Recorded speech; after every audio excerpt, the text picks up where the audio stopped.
3 years ago, my life was a complete disaster. I was 25, living in a tiny studio apartment in the outskirts of Chicago, drowning in student loan debt, and working a dead-end job as a part-time barista. My girlfriend at the time, Sarah, had been supporting me financially for months, and her patience was wearing thin. I remember the day everything fell apart like it was yesterday. Sarah came home from her marketing job, dropped her designer handbag on the couch, and looked at me with a mixture of disappointment and frustration. "Jake," she said, "I can't do this anymore. You've been talking about starting your own tech business for 2 years, but all you do is play video games and send half-hearted job applications." Her words stung because they were true. I had big dreams of becoming a tech entrepreneur, but I lacked the motivation and discipline to make them a reality.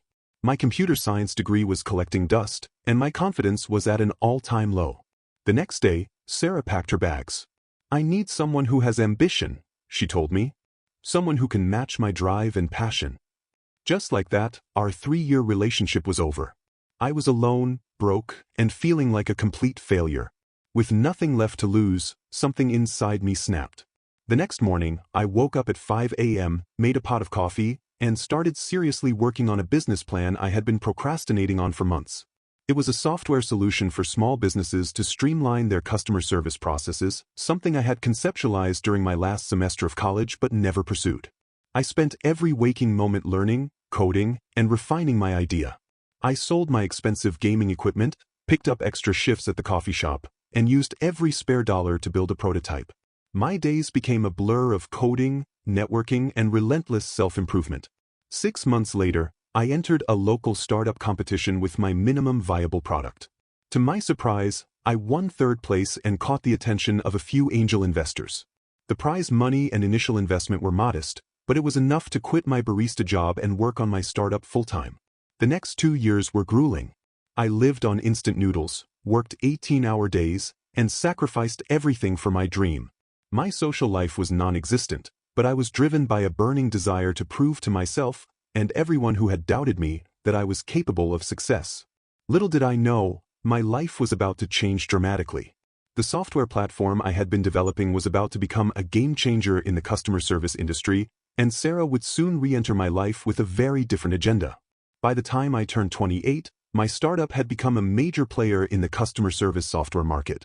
We'd secured series of funding of $5 million, and our client list included some of the most prestigious tech companies in Chicago and beyond.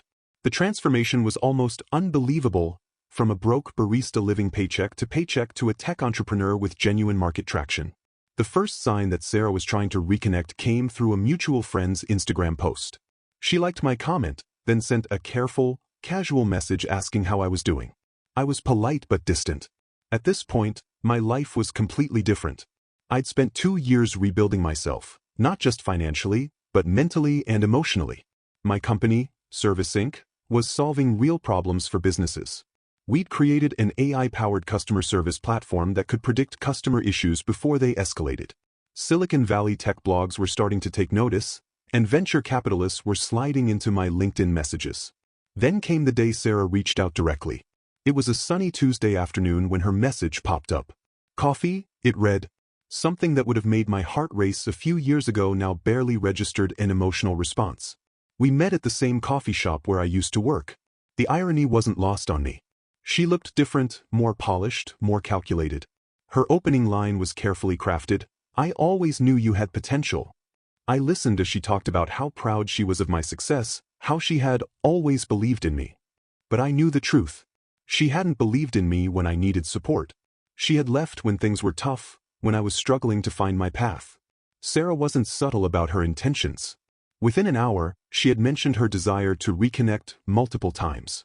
There were strategic mentions of her current job, her single status, and not-so-subtle hints about how well we might work together now that I was successful. What she didn't know was that my journey of self-improvement wasn't just about making money. It was about discovering my own worth, understanding my potential, and learning to value myself beyond external validation. The Jake who would have jumped at her attention was long gone. I remembered all those nights of rejection, of self-doubt, of her walking away when I needed support the most. Each failure, each setback had been a building block to my current success. And now, with my company growing, my confidence solid, and my self-respect intact, I realized something profound. I no longer needed her approval or validation. As she talked about giving us another chance and how we could be a power couple, I found myself feeling nothing.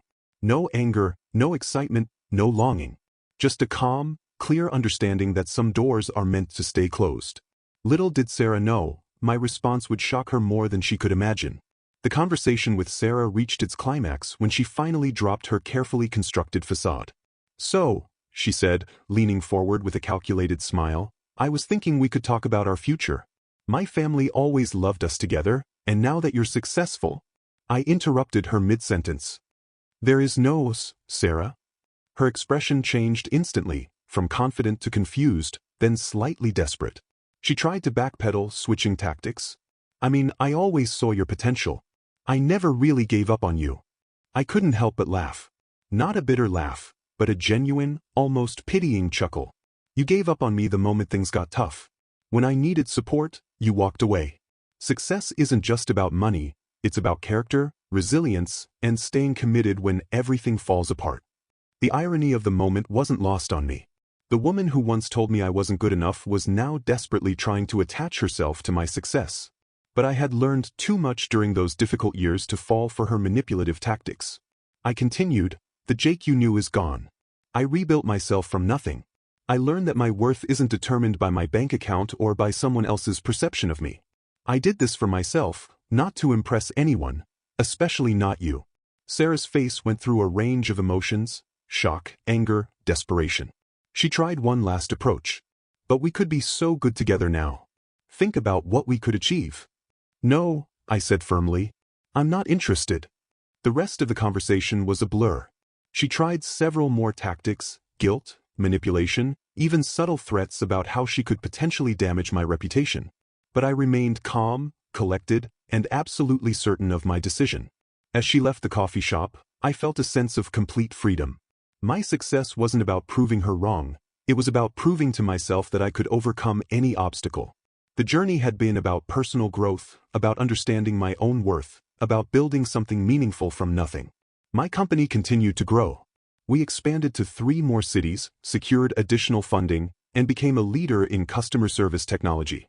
But more importantly, I had found something far more valuable than financial success: self-respect. To anyone reading this who might be going through a tough time, your worth is not determined by your current circumstances. Every setback is an opportunity. Every rejection is a chance to rebuild. Success is not about impressing others, it's about becoming the best version of yourself.